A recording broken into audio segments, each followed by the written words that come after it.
in the pride of his youth, by Rudyard Kipling.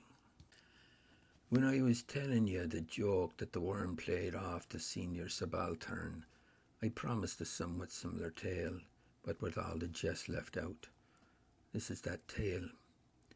Dickie Hatt was kidnapped in his early youth, neither by landlady's daughter, housemaid, barmaid, nor cook, but by a girl so nearly of his own caste that only a woman could have seen. She was just the least bit in the world below it. This happened a month before he came out to India, and 5 days after his 120th birthday. The girl was 19, 6 years older than Dickie in the things of this world, that is to say, and for the time, twice as foolish as he. Except, always falling off a horse, there's nothing more fatally easy than marriage before the registrar. The ceremony cost less than 50 shillings, and it's remarkably like walking into a pawn shop. After the declarations of residence have been put in, 4 minutes will cover the rest of the proceedings, fees, attestations, and all. Then the registrar slides the blotting pad over the names and says grimly with his pen between his teeth, "Now you're man and wife." And the couple walk out into the street feeling as if something were horribly illegal somewhere. But that ceremony holds and can drag a man into his undoing, just as thoroughly as the long as ye both shall live curse from the altar rails, with the bridesmaids giggling behind, and the voice that breathed over Eden lifting the roof off. In this manner was Dickie Hart kidnapped. He considered it vastly fine, for he had received an appointment in India, which carried a magnificent salary from the home point of view. The marriage was to be kept secret for a year. Then Mrs. Dickie Hatt, who was to come out, and the rest of the life was to be a glorious golden mist. That's how they sketched it under the Addison Road station lamps. And after one short month came Gravesend, and Dickie steaming out into his new life, and the girl crying in a 30 shillings a week bed and living room in a back street off Montpelier Square near the Knightsbridge Barracks. But the country that Dickie came to was a hard land, where men of 21 were reckoned very small boys indeed, and life was experience. The salary that loomed so large, 6,000 miles away, did not go far, particularly when Dickie divided it by 2 and remitted more than a fair half at 1/67th of an eighth to Montpelier Square. 135 rupees out of 330 is not much to live on, but it was absurd to suppose that Miss Hatt could exist for ever on the £20 held back by Dickie from his outfit allowance. Dickie saw this and remitted at once, always remembering that ₹700 would be paid 12 months later for a first-class passage out for the lady. When you add to these trifling details the natural instinct of a boy beginning a new life in a new country and longing to go about and enjoy himself, and the necessity for grappling with strange work, which, properly speaking, should take up a boy's undivided attention, you'll see that Dickie started handicapped. He saw it himself for a breath or two, but he did not guess the full beauty of his future. As the hot weather began, the shackles settled on him and ate into his flesh. First would come letters, big crossed 7 sheets letters from his wife, telling him how she longed to see him, and what a heaven upon earth would be their property when they met. Then some boy of the chummery, wherein Dickie lodged, would pound on the door of his bare little room and tell him to come out and look at a pony, the very thing to suit him. Dickie could not afford ponies, and he had to explain this. Dickie could not afford living in the chummery, modest as it was. He had to explain this before he moved into a single room next to the office where he worked all day. He kept house on a green oilcloth table cover, 1 chair, 1 bedstead, 1 photograph, 1 tooth glass, very strong and thick, 7 rupees, 8 and a filter, and messing by contract at 37 rupees a month, which last item was extortion. He had no puka, for puka cost 15 rupees a month, and he slept on the roof of the office with all his wife's letters under his pillow. Now and again he was asked out to dinner, where he got both a puka and an iced drink. But this was seldom, for people objected to recognising a boy who had evidently the instincts of a Scottish tallow chandler and who lived in such a nasty fashion. Dickie could not subscribe to any amusement, so he found no amusement except the pleasure of turning over his bank book and reading what it said about the loans on approved security. That cost nothing.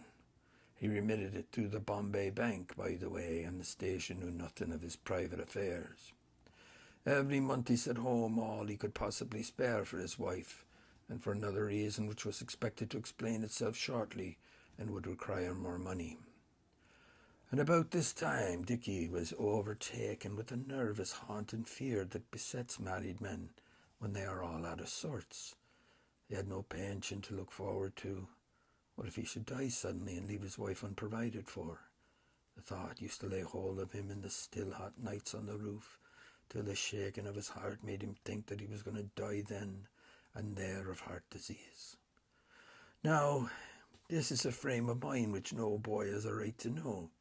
It's a strong man's trouble, but coming when it did, it nearly drove poor puka-less perspiring Dickie Hat mad.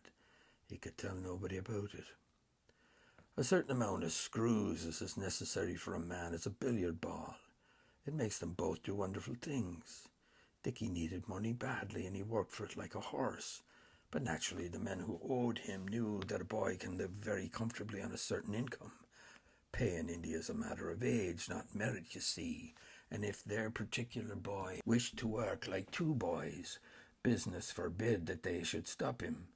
But business forbid that they should give him an increase in pay at his present ridiculously immature age. So Dickie won a certain rise in salary, ample for a boy, but not enough for a wife and child. Certainly too little for the 700 rupee passage that he and Miss Hatt had discussed so lightly once upon a time, and with this he was forced to be content. Somehow all his money seemed to fade away in home drafts and the crushing exchange, and the tone of the home letters changed and grew querulous. Why wouldn't Dickie have his wife and the baby out? Surely he had a salary, a fine salary, and it was too bad of him to enjoy himself in India. But would he, could he, make the next draft a little more elastic? Here followed a list of baby's kits as long as Parsy's bill. Then Dickie, whose heart yearned to his wife and that little son he had never seen, which again is a feeling no boy is entitled to, enlarged the draft and wrote queer half-boy, half-man letters, saying that life was not so enjoyable after all, and would the little wife wait ye a little longer. But the little wife, however much she approved of money, objected to the waiting, and there was a strange, hard sort of ring in her letters that Dickie didn't understand. How could he? Later on still, just as Dickie had been told, apropos of another youngster who had made a fool of himself, as the saying is, that matrimony would not only ruin his further chances of advancement, but would lose him his present appointment, came the news that the baby, his own little son, had died, and behind this 40 lines of an angry woman's scrawl saying that death might have been averted if certain things, all cost and money, had been done, or if the mother and the baby had been with Dickie. The letter struck Dickie's naked heart, but not being officially entitled to the baby, he could show no sign of trouble. How Dickie won through the next 4 months, and what hope he kept alight to force him into his work, no one dare say. He pounded on, the 700 rupee passage as far away as ever, and his style of living unchanged except when he launched into a new filter. There was the strain of his office work, and the strain of his remittances, and the knowledge of his son's death, which touched the boy more, perhaps, than it would have touched a man, and beyond all the enduring strain of his daily life. Grey-headed seniors who approved of his thrifts and his fashions of denying himself everything present reminded him of the old saw that says, "If youth would be distinguished by his art, he must keep the girls away from his heart.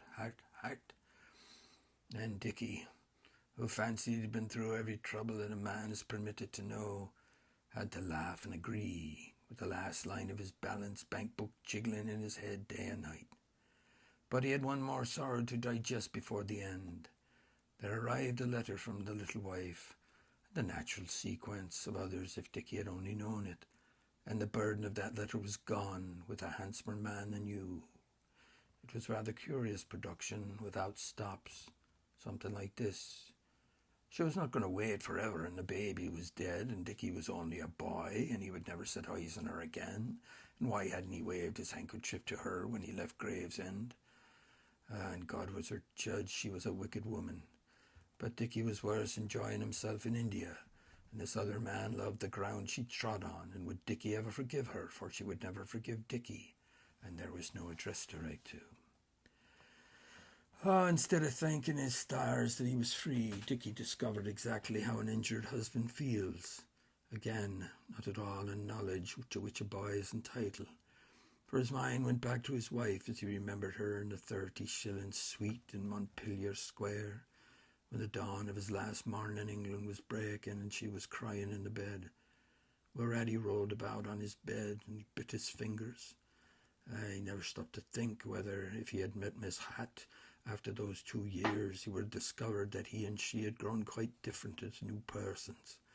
This theoretically he ought to have done. He spent the night after the English mail came in rather severe pain. The next morning Dickie Hatt felt disinclined to work. He argued that he had missed the pleasure of youth. He was tired and he had tasted all the sorrow in life before 23. His honour was gone.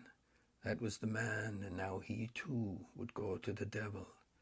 That was the boy in him. And so he put his head down on the green oilcloth table cover and wept before resigning his post and all that it offered.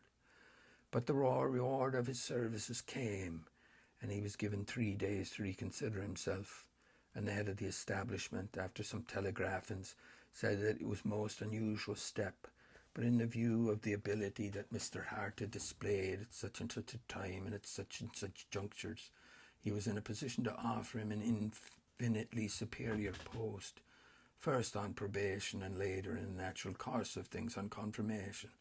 And how much does the post carry? Said Dickie. 650 rupees, said the head slowly, expecting to see the young man sink with gratitude and joy. And then it came. The 700 rupee passage, and enough to be saved the wife and the little son, and to have allowed of assured and an open marriage, came then. Dickie burst into a roar of laughter he could not check, nasty, jangling merriment that seemed as if it would go on forever. And when he had recovered himself, he said quite seriously, "I'm tired of work. I'm an old man now. It's time that I retired, and I will." "The boy's mad," said the head. I think he was right, but Dickie Hatt never reappeared to settle the question. The end.